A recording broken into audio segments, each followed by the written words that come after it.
Comrade Vladimir Lenin 1870 నుండి 1924 Russia చరిత్రలో, ముఖ్యంగా 1917 రష్యన్ విప్లవంలో మరియు సోవియట్ యూనియన్ స్థాపనలో కీలక పాత్ర పోషించిన విప్లవ నాయకుడు, రాజకీయ సిద్ధాంతకర్త మరియు మార్క్సిస్ట్.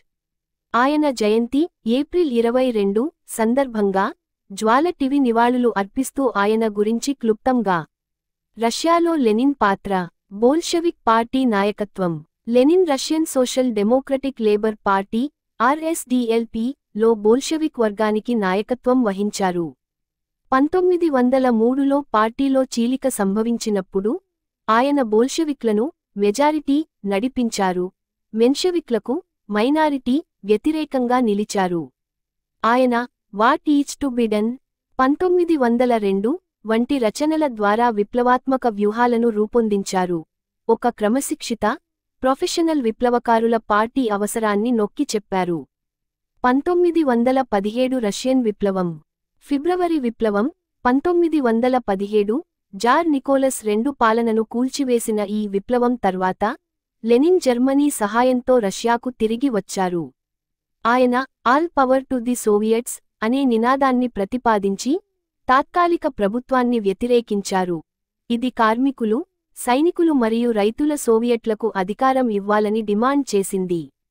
అక్టోబర్ విప్లవం. 1917 లెనిన్ నాయకత్వంలో బోల్షెవిక్లు తాత్కాలిక ప్రభుత్వాన్ని కూల్చివేసి అధికారాన్ని స్వాధీనం చేసుకున్నారు. ఈ విప్లవం సోవియట్ రష్యా స్థాపనకు దారితీసింది.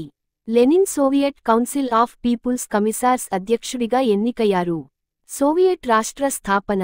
లెనిన్ నాయకత్వంలో సోవియట్ ప్రభుత్వం భూసంస్కరణలు, పరిశ్రమలు మరియు బ్యాంకుల జాతీయీకరణ, మరియు మొదటి ప్రపంచ యుద్ధం నుండి ఉపసంహరణ, బ్రెస్ట్ లిటోవ్స్క్ ఒప్పందం 1918 వంటి ప్రధాన సంస్కరణలను అమలు చేసింది.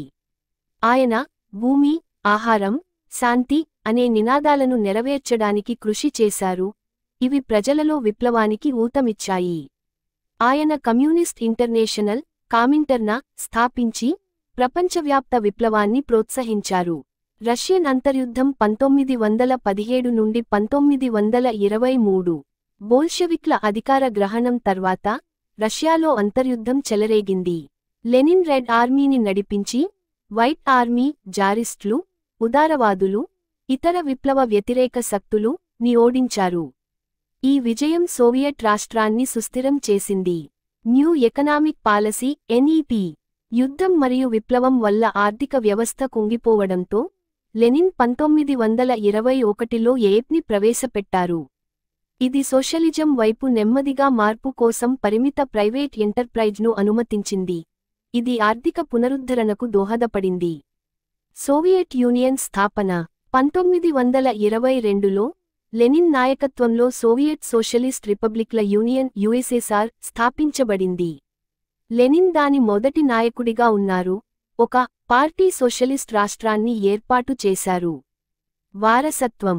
లెనిన్ సిద్ధాంతం లెనినిజం, మార్క్సిజం లెనినిజంగా అభివృద్ధి చెందింది, ఇది సోవియట్ యూనియన్ మరియు ఇతర కమ్యూనిస్ట్ రాష్ట్రాల రాజకీయ దిశను నిర్దేశించింది.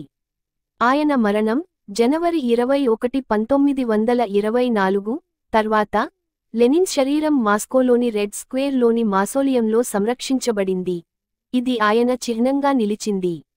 అయితే ఆధునిక రష్యాలో లెనిన్ వారసత్వం వివాదాస్పదంగా ఉంది. కొందరు ఆయనను విప్లవ హీరోగా చూస్తారు, మరికొందరు ఆయన ఏకపక్ష పాలన మరియు దమనకారీ చర్యలను విమర్శిస్తారు. లెనిన్ జయంతి ప్రాముఖ్యత. లెనిన్ జయంతి రష్యాలో, ముఖ్యంగా కమ్యూనిస్ట్ సానుభూతిపరుల మధ్య ఆయన విప్లవాత్మక సహకారాన్ని స్మరించుకునే సందర్భంగా గుర్తించబడుతుంది. 2019లో ఆయన 149వ జయంతి సందర్భంగా రష్యన్ కమ్యూనిస్టులు మాస్కోలోని లెనిన్ మాసోలియంను సందర్శించారు. భారతదేశంలో కూడా ఎడమపక్ష గ్రూపులు లెనిన్ సిద్ధాంతాలను స్మరిస్తూ ఈ రోజును జరుపుకుంటాయి. ఆయన భూమి, ఆహారం, శాంతి నినాదాలను గుర్తు చేస్తాయి. ముగింపు. లెనిన్ రష్యన్ విప్లవాన్ని నడిపించి సోవియట్ యూనియన్ను స్థాపించడంలో అత్యంత ప్రభావవంతమైన నాయకుడు.